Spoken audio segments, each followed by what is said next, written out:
Congratulations to Bert, congratulations to Mary, congratulations to Cindy. I'm breaking up on that. Those are all meaningful people. But let's go forward and get on with the task at hand. The changing perspective in the continuum of care. I'm not sure it's the industry's changing perspective as much as I'm sure it is the consumer's changing perspective. Now, before we begin, you know how they always say kids lose retention over the summer? That's why you send them to summer school or try to keep them active. So this is a retention game.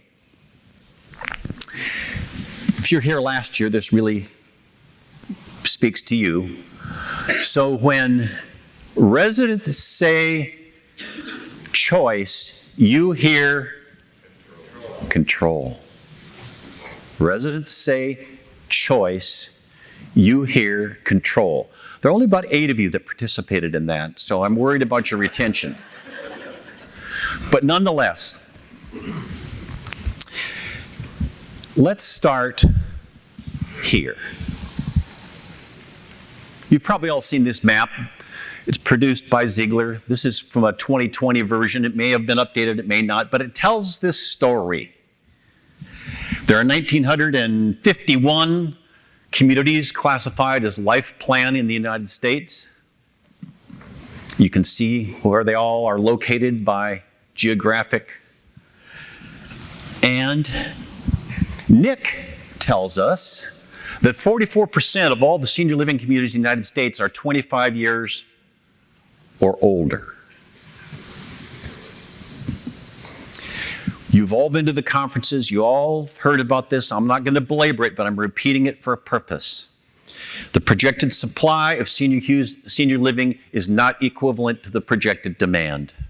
The demographics are exploding. 80-plus-year-old households will double by 2029. With apologies to Paul Revere, the boomers are coming, the boomers are coming. But by and large, our consumers see us as all the same. Now, they have to do a lot of research to learn the differences, but they see us as all the same. And our mantra has been, we're going to do the best we can with what we have and all will be well. But the changing perspective of that consumer is going to require us to pay close attention to what's coming. Now, over the course of the last year, I have tried really hard to keep track of all the different words that you and others have used to talk about what you want to do to senior living. And they're all good words. They all have meaning. Think about those 1,950 life plan communities out there, and they're all thinking the same thing you're thinking. What can I do to capture more market share? How can I get more occupancy? How can I do things more efficiently? How can I appeal to a broader audience? Now, they're going to move at varying speeds, and they're going to move with varying intensities. But they're all going to answer the same question, which is, by golly, by gum, we're going to do the best we can with what we have, with the constraints of budget and staff. Exciting, yes? And a series of small, slow efforts will combine to meet the needs of our future senior consumer. Well, what happens when that meets the consumer's identity? You get this, the vanity plate. I'm not ready yet. And the most important word in that phrase is yet. Because what does that say? It says, well, senior living doesn't offer to me what I want, so I will wait until I compromise what I want out of senior living and then I'll fit into that. So they never tell you no, they just say, not yet. We could spend a lot of time talking about that. That's another presentation for another day. But what happens is you, the leaders in senior living in this country, have to ask yourself one question. And this may be the only question you have to answer today. Do I want to be incrementally better or fundamentally different? Now, interestingly enough, for decades, and probably decades forward, the reasons people choose senior living will remain the same. So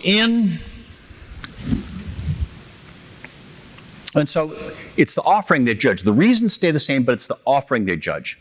In about October of 1922, we were contacted by Colorado Mesa University in Grand Junction, Colorado. You know where Grand Junction is on the western slope?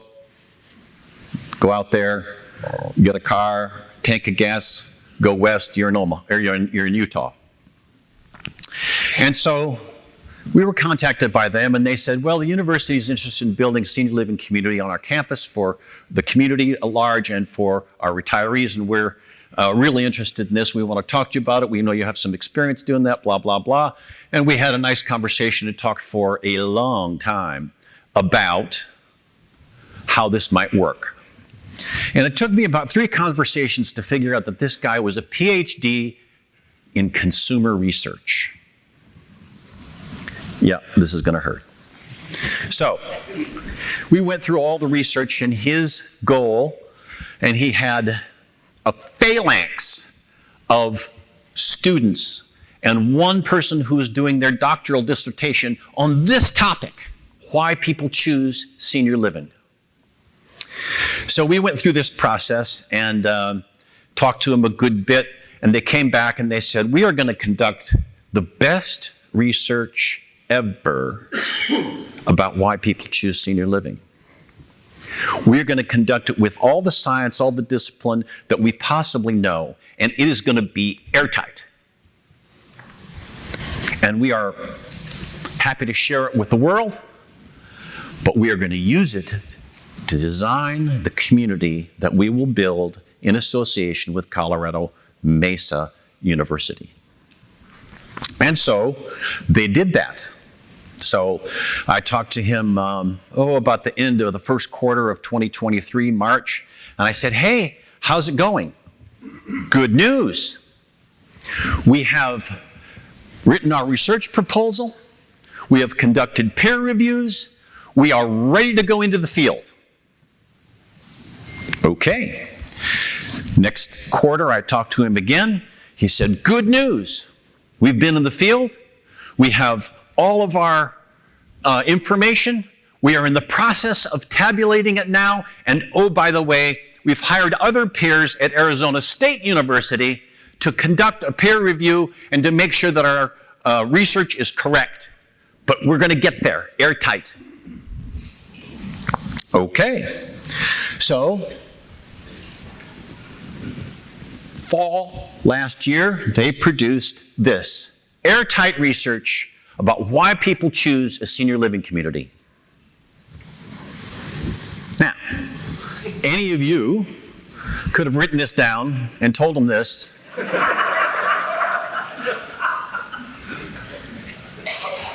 Kind of over a cocktail. But this is airtight. So now it's the fall last year, and I say, okay, well, hey, this is great. What's the next step? Oh, well, we are now going into the dark, murky waters of consumer research, and we are going to now study with all the discipline and academics and correlation regressions and the statistics that we can possibly apply, and we're going to ask these people, what's the difference between your ability to buy and your willingness to buy? Ooh. So they did that. And that took until about the end of last year.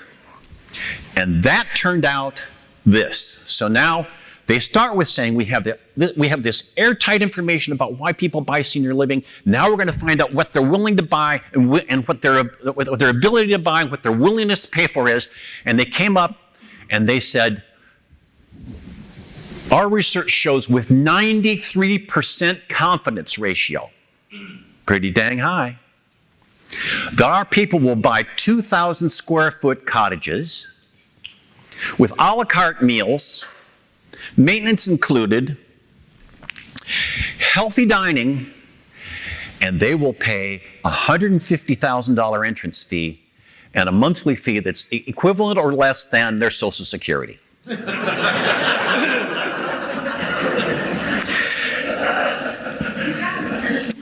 Do you see this? That thing ICHRE, which is the journal this was published in. It's a hospitality journal, apparently high academic stuff. And they were very kind and attributed Greystone for contributing. But after I heard that, I now call that I cry. But the research was not invalid. That's why people buy senior living. When it fits what they want, when they don't have to compromise. So here's another interesting piece of research. I'm setting the foundation here. I'm laying the groundwork. This is Rubrik. I don't know if you know Rubrik, but they are a gigantic CRM provider. Okay? And what they do, and many of you maybe even have a contractual relationship with Rubrik and not know it. They bolt on the back of your CRM and they get their license allows them to take all the information out of your database and share it and use it with all kinds of other people and create information that they can use, hopefully. Big outfit. So these 75,000 customers are not as perfect a research audience as the previous one, because these are people that have inquired about senior living, and their interests have been recorded in this Rubrik CRM. So look at how this turns out. If I'm calling for myself, it's curiosity. Maybe I'll need future care, maybe not, but I'm really interested in getting rid of everyday maintenance. Parents, if I'm a child calling for a parent, there's a great deal more urgency. They're farther down the path. So their concerns about safety and companionship and future care needs. And so all these people, all these I'm not ready yet people, are not willing until senior living meets what they want, or they compromise their self-image to fit in. Now, we've all had various different characterizations of prospects, people that are interested in senior living. And this is my favorite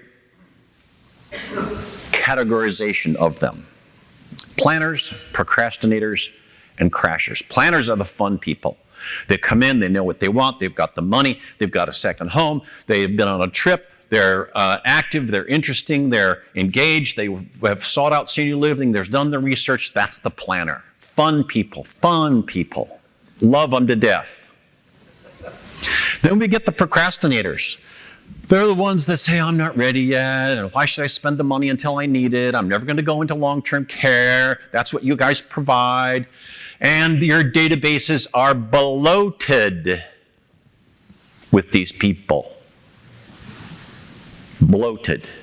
And they're just sitting there. And what are they waiting for? Something to happen so they can compromise and move in. And then we have the crashers. And crashers, most of the time, that's where you get the inquiry from the kids. What's going to happen here, blah, blah, blah.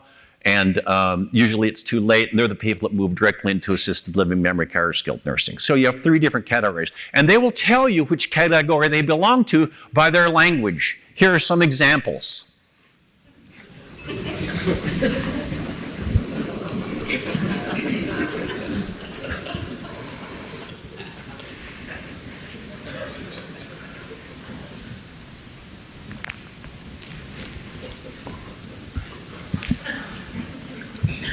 They fit nicely into categories based on what they say. And sometimes those people that are I'm not ready yet people are the ones that are just not confident enough to make a decision. But that's another presentation for next year. You got to come back. Okay. Here's another interesting one. Healthcare choices are driven by women. Now, this isn't necessarily specifically about senior living. This is about all healthcare. This is an interesting article in the Wall Street Journal, and it said, pay attention, people. Pay attention. So people come into our communities and they got a husband and you got a wife, and the husband's a cranky old man and she wants to move in and he's just kind of a grumpy fart, and she is thinking, well, maybe I wish him dead. Or when he's dead, I'll move in, but he ain't moving right now. Ladies, get control of your man. Healthcare choices are driven by women. We've all known the senior living is female-driven in almost every aspect of this. This is just one more thing. I'm building a foundation here. Take a look at this. Now, you see in the lower right-hand corner, Corbridge Financial. That's a roll-up of small insurance companies that realized they couldn't compete with the big dogs. And so they got together. I think the biggest name in this that you might know would be American General Insurance. And they went out and either acquired or affiliated a whole bunch of insurance companies to get scale. And they've done some research, very interesting. You want to live to 100? We'll go through this. Pay close attention as I go through these slides to the baby boomer line.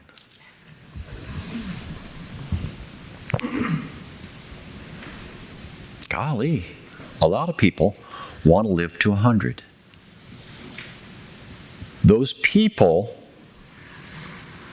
equate long life with wellness, interestingly enough. We'll talk about that in a minute. Ask the same people, what are the benefits of living to 100?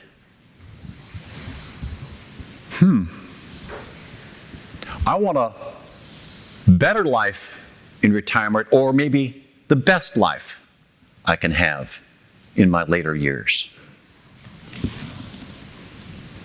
Let's go a little bit further. Which of the following do you fear more? In a choice between running out of money and death, I'll take death. Thank you very much.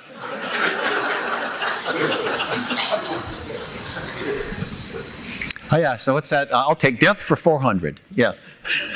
How would you, yeah. Cindy's here, keep me straight. Okay.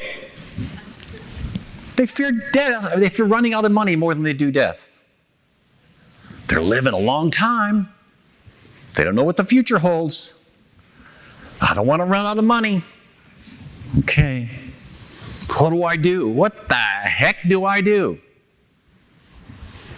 So now we come to this. How long will we live?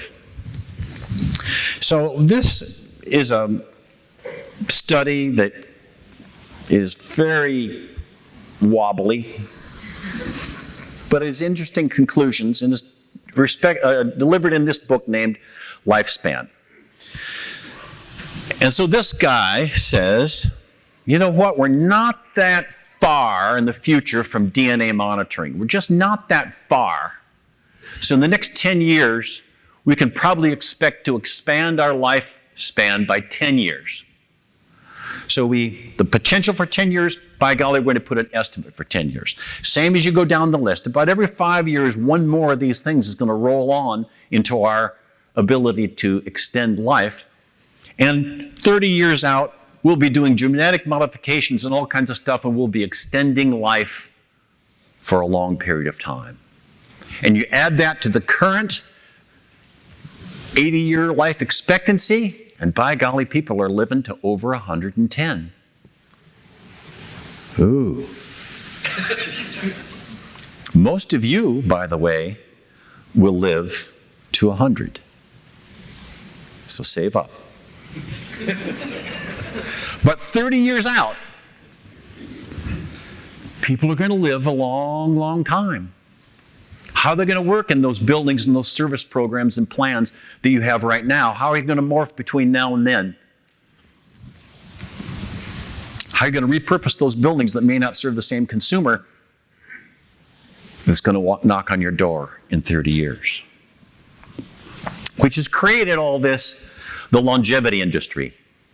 There's all kinds of literature out there, about how to speak longevity, how to understand longevity, how to make decisions based on longevity. The new term now, longevity risk, is I don't know how long I'm going to live, I don't know how much money I'm going to have, I better plan for that. The longevity economy. How much of this American economy is going to be driven by people that are seniors? Did you know that 49 million Americans collect Social Security? That is the population of California, New York, North Dakota, South Dakota, Wyoming, and Montana combined. 49 million Americans. So they're going to spend money for a long time. Longevity economy. AARP, as you may or may not know, is trying to rebrand late life as furtherhood. May work. They've got a lot of followers. So how do we prepare for somebody that's going to live to 110? You're the leaders. Let's figure it out together. Longevity being the biggest risk to successful aging. Is it? It's interesting to note that longevity is a bigger driver of costs than conditions. Now, we all know that people are coming into the communities with more and more chronic conditions. They're managing more chronic conditions late in life than they have in the past because they're living longer. Why are they living longer? Because Big Pharma's making drugs that's going to make them live longer. Yes, they're working on Alzheimer's. Yes, they're working on cancer. Yes, they're working on all that stuff, but they really want to get drugs in your system because now you're going to live to 100 and you're going to be a long-term customer. Things are going to extend your life. Nothing wrong with that. It's what's happening. But there's not a lot of focus on what to do for people to afford those extra years. So basically, you're on your own. So what do people do? They stay put. Until senior living shows them what they want, until they compromise their situation and decide to move in. Boomers, we've heard that there's just gazillions of them. They're like freaking cicadas.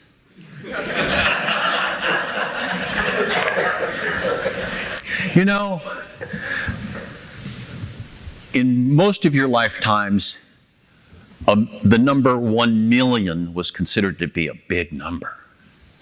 Yeah, 1 million. Was considered to be a big number. And then we start talking about tens of millions. Then we start talking about 100 million. Pretty soon, a billion creeped in there. And a billion became a regular parlance. Now, have you noticed? The billion is just kind of a throwaway term now. Wow, we're talking about trillions of things. And you can see what's next. So all these boomers are out there. Now, one choice, because there's so dang many of them, one choice you could make, not a bad one, not a good one, but not a bad one, is just do nothing. They're going to come to you. There's going to be a lot of them. Just wait till they're much older, and you'll get them. But remember, there's 1,950 senior living communities out there, all thinking about what can I do to knock you off the perch? What can I do to make my community more desirable? And what's the speed of change that I have to make to do this? And remember one more thing. Go back to those charts before. All these next generations are going to be just as or more demanding about what they want out of senior living, what they want out of wellness, what they see in aging in place. So it may be blasphemy But boomers may not be the answer. They're doing everything they possibly can to turn back time. Let me reframe that.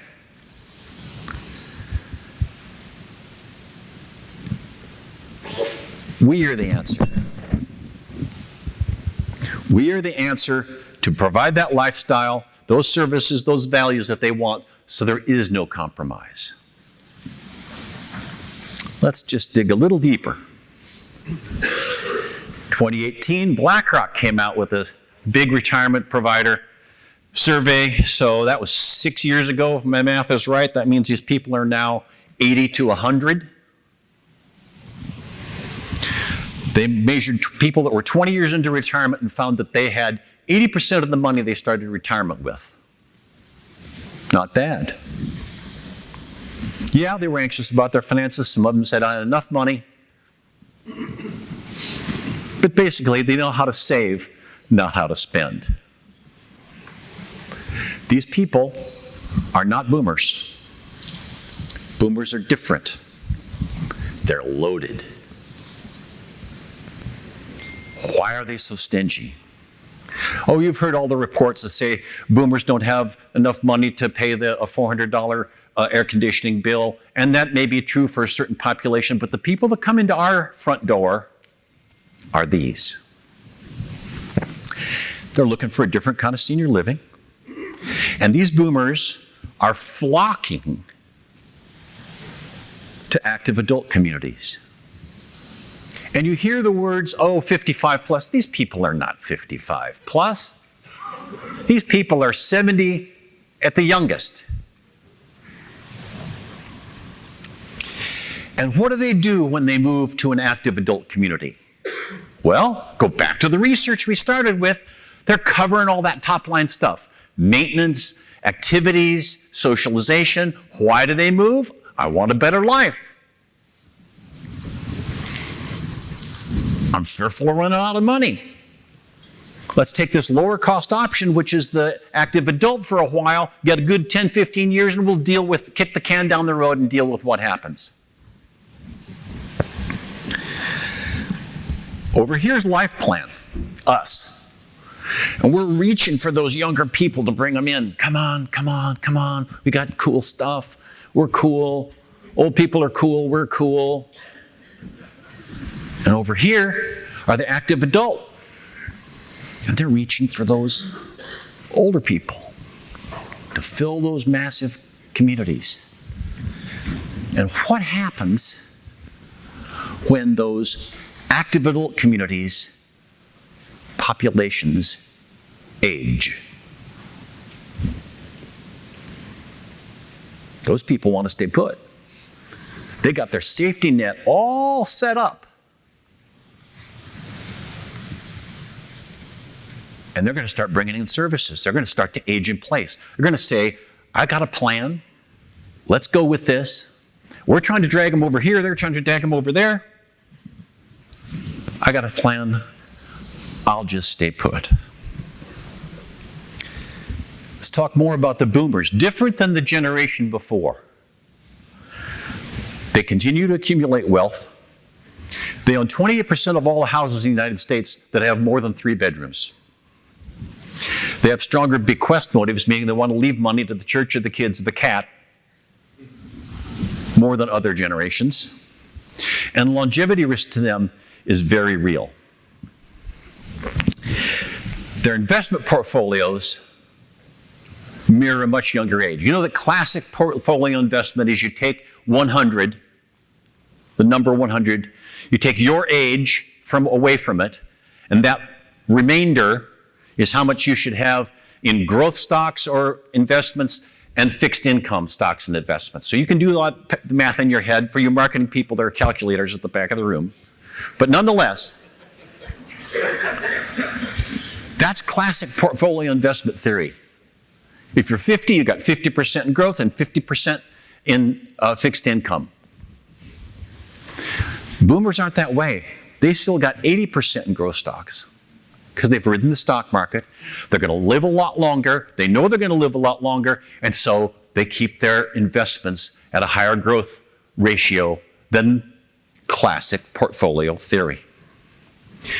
De-accumulation to them, which is the fancy word for spending down, is a foreign concept. Not going to do it. Not going to have it. Let's move on. Here's a cool one. Age and place survey. Now, at the lower you can see this is done by Pollfish. Pollfish is a market research company. And this was reported in McKnight's about a month ago. Hey, is it your goal to age in place? Yeah. Is your house ready? Meh. How about health-related technologies? Oh yeah, let's go with that. That's going to work great for me. And how many times are you solicited? Maybe a week, maybe in a month, for some kind of brand new revolutionary technology that's going to give your residents more control, give people more control, and the amount of money rolling into this because people are static. Will rising costs affect your impact on aging in place? Yeah, maybe. So you start looking at graphs like this. This is the Bureau of Labor Statistics. Red is bad, blue is good. And there's not a specific senior housing line here. I know it's hard to read, but at the very top is hospital and health services. At the middle of the red is average hourly wages. At the low end of red is housing. Those three things impact us. Those three things impact retirees. At the very bottom there means you can go out and buy a TV this afternoon because they've really gone down in value. So there's a Best Buy not far. There's a Costco a little bit farther. Cindy can give you instructions how to get there. But here's what people really feel like. This is another Bureau of Labor Statistics chart. So remember, inflation is measured year over year. This 3.4% inflation is what your residents are going to beat the fire out of you about because inflation only went up 3.4%. But then they're complaining at the same time about the price of bread and milk and all this other stuff because that's what they're experiencing. This is 2021. 2021 was about the time inflation became a hot topic. You know, it's been a hot topic for the past number of years that we've experienced it. But these boomers feel it. And these people that have longevity fear as well. So I'm just going to stay in age in place. So then we come to, I'll go find me a continuing care at home product. Last week I spoke at the Leading Age Continuing Care at Home Conference. Very interesting, very interesting. Here are the highlights of that because it was almost counter to what I believed. And that's this. There are about 40 programs represented at this conference. They measure things the number of lives. And the smallest ones were about 100 lives, and the biggest one was 2,400 lives under contract. Most of the 40 places had between 100 and 250 lives. A few more than that, one and one only, way out there outlier, sitting by the wall with 2,400. They sell two products. They sell a product that's traditional to us, long-term care benefits. You can get home health care. You can get assisted living access at lower rates. You can get skilled nursing. They leave memory care out of it. They charge an entrance fee. They charge a monthly fee. The entrance fee is age-rated and acuity rated. So if you're coming in older, frailer, you're going to pay more. And they sell that. It's all actuarially based. And they sell another product called Care Navigation, which is just a monthly fee. And I got somebody to call. I can get my gutters cleaned. I can get my car serviced. I can get somebody to come out here and give me medicine. I can get somebody. And they sell Care Navigation. And they sell not a lot of both, because there's just not enough absolute numbers in this to matter yet. It's not a disruptor yet. I'm not sure any of these people are making a lot of money on it yet, except the people that have 2,400 lives in benefit or in care. But here's what was interesting.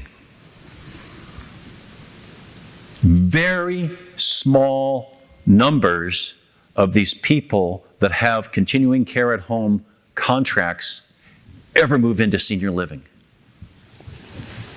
They've got their nest, their safety nest, and they're happy. A lot of these that are affiliated with senior living communities are now customizing a Type C contract, fee for service. They bolt on that continuing care at home contract to a Type C fee for service, and they've created synthetic life care. Half the people that call are too early and shopping and trying to find a safety net to stay age in place. Half the people that call these people, it's too late, and they're trying to buy a product that's after the house is on fire. So, very interesting group. Continuing care at home, I could go do that. It's not big numbers. Let's move on. So, today and tomorrow senior, here we go. Let's summarize. Boomers are set in their homes. They're relatively healthy. They believe it's the best choice for them. They're growing wealth in advanced age. They fear longevity. They want to live to 100. Wellness is key. Senior living doesn't offer really what I want. I'll just age in place. How do we characterize them? Older, wiser, not going anywhere.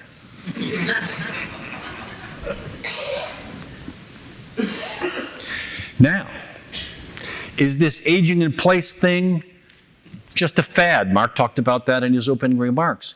It's moving fast.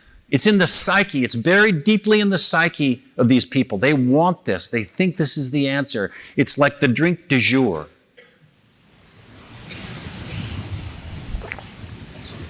You can see it in consumer products. You can see it in services. Now, here's another option. Remember, 1,941 communities trying to figure out how they're going to be fundamentally different and attract customers. You could just do nothing and double down on booze and weed. Because that'll make a difference, and that'll get boomers. And these THCs, cannabis and infused cocktails, going to be very popular. Get your license early. So now we have aging in place joining with life plan. You've all experienced the resistance of people. I don't want to transfer through. I don't want to move through to assisted living, memory care, because over there is where you go to die. I've talked to several of you that said that as many as 30% of your independent living residents are already paying for, out of their own pocket, services to come to the apartment so they can stay aging in place in their own apartment. If you find a nice aging in place solution, by golly, you can, it appeals to seniors. May say, well, if I'm never going to move again, I'll get a bigger unit.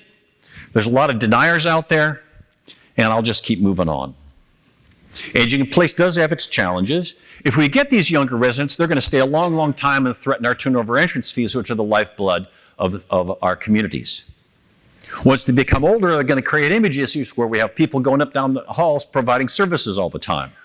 Who's going to deliver that service? Is it an affiliated agency of yours, or is it an outside vendor? Either way, you've got security issues, big-time security issues. You're responsible for what goes on in that building, and access control is a big deal. And just separately, away from this for a minute, access control is becoming a very big issue in all senior living communities nationwide. They want to know who's watching the cameras. They want to know what's going on. They want a platoon of Army Rangers in full tactical kit marching around with drone coverage.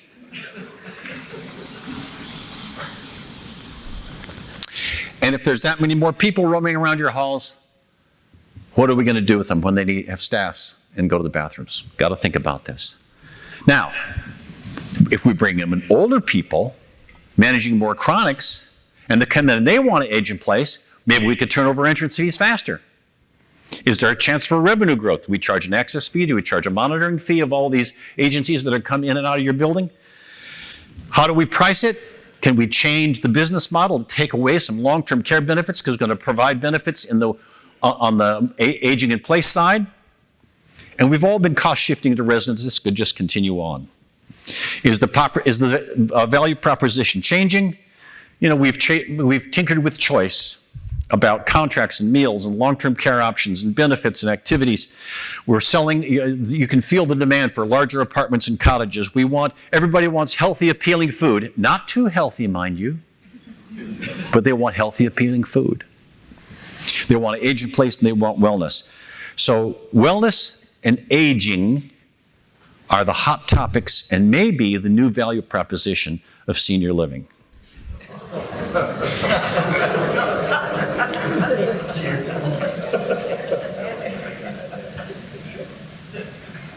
That was a slide to show that boomers are going to need bigger closet space because of their shoes. Think thematically for just a minute. Our theme for a long time has been, we help manage advanced age. What if it was, we improve life?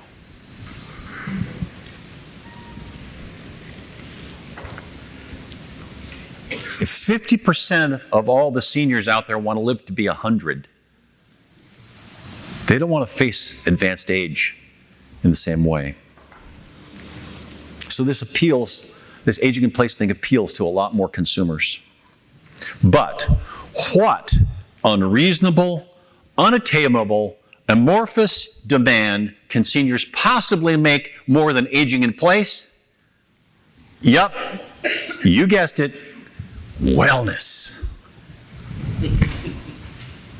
So here's an interesting study. This is a McKinsey reports. The headline of this report was 50% of all U.S. consumers now report wellness as a top priority in their day-to-day lives.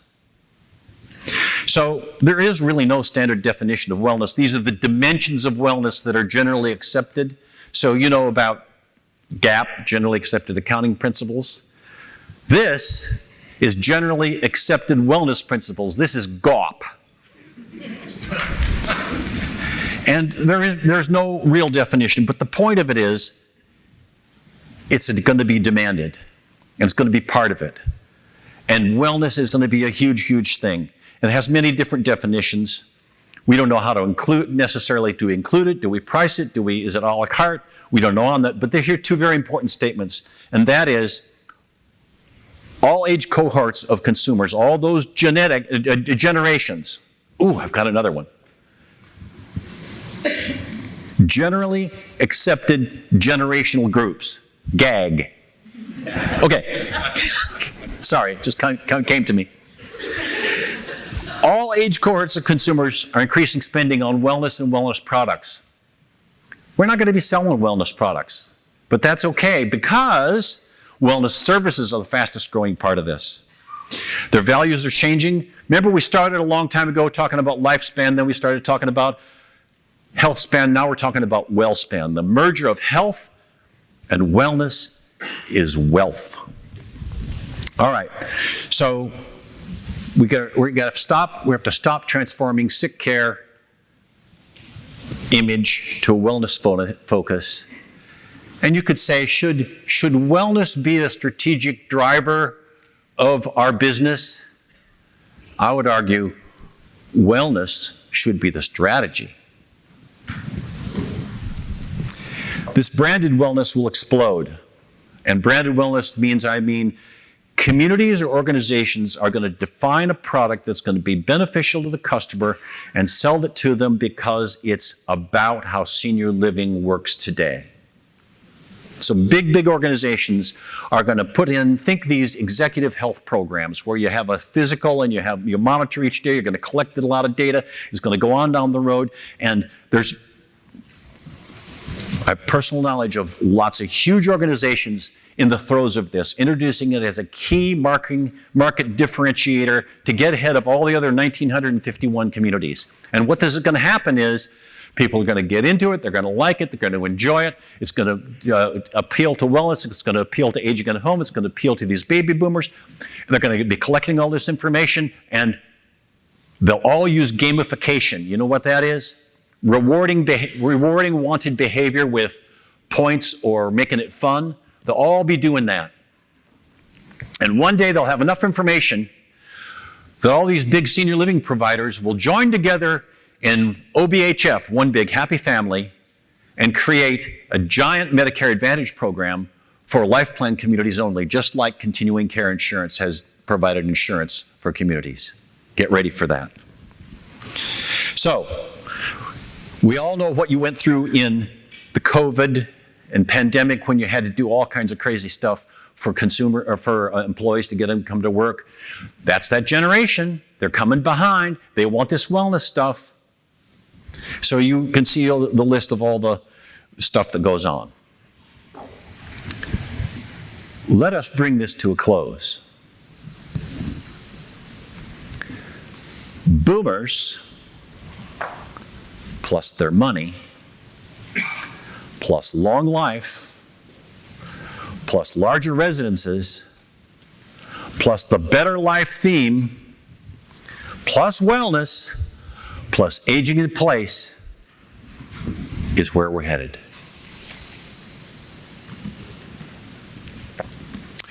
When residents are led to believe that their future is determined by others, it robs them of their ability